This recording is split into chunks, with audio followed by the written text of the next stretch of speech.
भारत का सबसे बड़ा राज्य है राजस्थान। और बड़ी विडंबना की बात है कि हमारी राजस्थानी भाषा को भी भारत सरकार ने मान्यता नहीं दे रखी। भारत का संविधान नेपाली को मान्यता देता है, कोंकणी, संथाली, मिथिली, डोगरी, बोडो को मान्यता देता है। लेकिन भारत के सबसे बड़े राज्य राजस्थान की भाषा राजस्थानी को अभी तक कोई भी मान्यता नहीं मिली। खूब सारे इतिहासकारों ने इसके लिए प्रयास भी किया। हमारे चूरू के साहित्यकार कन्हैयालाल जी सेठिया से पूछा भी गया था, कभी आपके पूरे राजस्थान में अलग अलग भाषा बोलते हैं, हम कौन सी भाषा को मान्यता दें?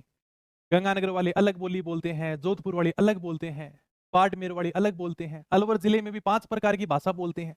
कोई मेवाती बोलता है, कोई ढूंढाड़ी बोल रहा है, कोई राठी बोल रहा है, मेवाड़ी में अलग भाषा बोल रही है, वागड़ में अलग भाषा बोल रही है। तो हम कौन सी भाषा को मान्यता दें? तब कन्हैयालाल जी सेठिया ने कहा था कि भाषा और बोली में फर्क होता है। भाषा वह होती है जो लिखी जाती है, बोलियां वो होती है जो बोली जाती है। आपके सामने टॉपिक है भाषा और बोलियां। भाषा लिखी जाती है, बोलियां बोली जाती हैं।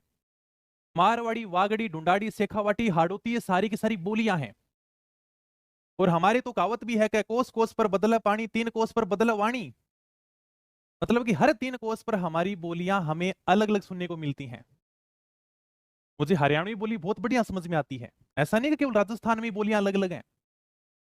मुझे हरियाणवी का बहुत अच्छा नॉलेज है क्योंकि मेरी माँ हरियाणा की है। मैं हरियाणा के शब्दों के बारे में बढ़िया जानता हूँ।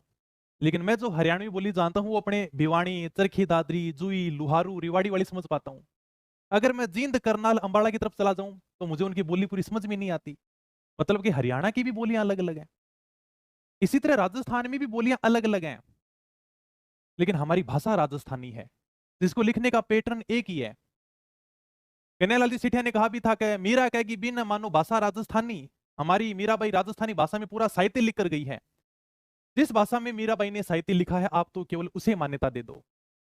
इसलिए हम तो कहते हैं कि राजस्थानी भाषा को भारतीय संविधान की 8वीं अनुसूची में मान्यता दी जाए। क्योंकि जब तक राजस्थानी भाषा को मान्यता नहीं मिलेगी तब तक तो हमारा राजस्थान गूंगा है। सर गूंगा क्यों कह रहे हो? एक बड़ा प्यारा सा दोहा है कि भलो बनायो बाप जी गूंगो राजस्थान है, बिन भाषा रे प्रांत तो बिन देवड़र उठान है। आपने बहुत अच्छा राजस्थान बनाया, क्षेत्रफल की दृष्टि से सबसे बड़ा राजस्थान। लेकिन वो राजस्थान गूंगा है क्योंकि उसकी भाषा को मान्यता नहीं मिल रखी। ऐसा लगता है जैसे बिना मूर्ति का मंदिर हो। मायड़ भाषा मौनी जो मोत्यारो हार है, बिन भाषा रे भाईला सुनो लागे थार। हमारी जो मातृभाषा है वो मोतियों की हार जैसी है, इसके बिना तो भाई हमारा घर सुना सा लगता है। और अगर सही बताएं तो किसी ने राजस्थानी भाषा के लिए बहुत लंबे समय बाद में आवाज उठाई है, राजस्थानी भाषा के लिए समर्थन किया है, तो वो है हमारे राजवीर सर।